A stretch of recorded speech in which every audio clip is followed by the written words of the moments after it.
Trois amis d'Afrique du Nord ont décidé de se consacrer à améliorer la vie des enfants les plus pauvres du continent africain. Et tout a débuté avec une photo sur un téléphone portable. Voici tout de suite leur histoire.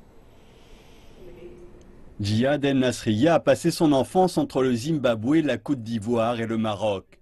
Fascinée par la diversité de l'Afrique, elle a toujours su qu'un jour, elle viendrait en aide à son prochain.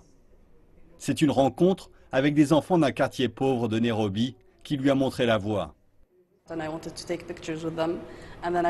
voulais prendre des photos avec eux. Puis j'ai réalisé que les enfants ne réalisaient pas qu'il y avait un écran sur mon téléphone. Puis ils ont commencé à regarder l'écran, à se regarder les uns les autres. Ils ont réalisé que c'était eux. Comme ce sont des Africains, ils ont immédiatement fait une chanson et l'ont chantée en swahili. Ils ont chanté « Nous votons quelque chose, nous nous voyons, c'est le paradis ». Cet incident m'a profondément marqué. Et de contacter dans la foulée deux amis d'Égypte pour fonder You Smile, I Smile, une initiative destinée à apporter de la joie aux enfants défavorisés. L'équipe commence à distribuer des jouets dans le sud de l'Égypte. Elle passe ensuite à la vitesse supérieure en montant une aire de jeu.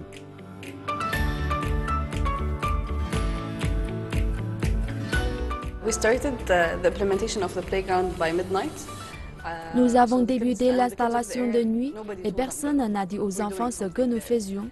Au petit matin, les pneus étaient disséminés partout et l'installation était en cours. Nous baignions les murs. Ils sont venus et nous ont demandé ce que c'était. Nous avons répondu que nous mentions une aire de jeu. Ils ont dit « Pour qui ? C'est pour vous ». Leurs yeux se sont mis à briller et ils ont demandé combien ça coûte. C'est gratuit. Et ils ont demandé pourquoi.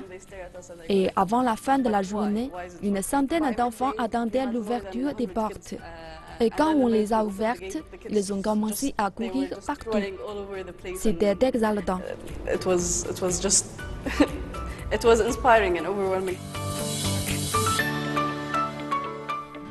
Les idées de projet se sont multipliées et le Kenya l'a rappelé à lui.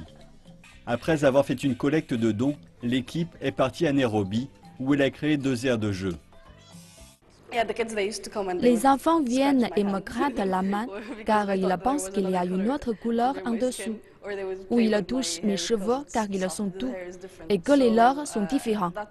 C'était amusant pour ces enfants de voir des gens d'un autre pays venir pour eux. Je ne pense pas que les Africains se connaissent les uns les autres, du moins dans le cas de l'Afrique du Nord et du reste du continent.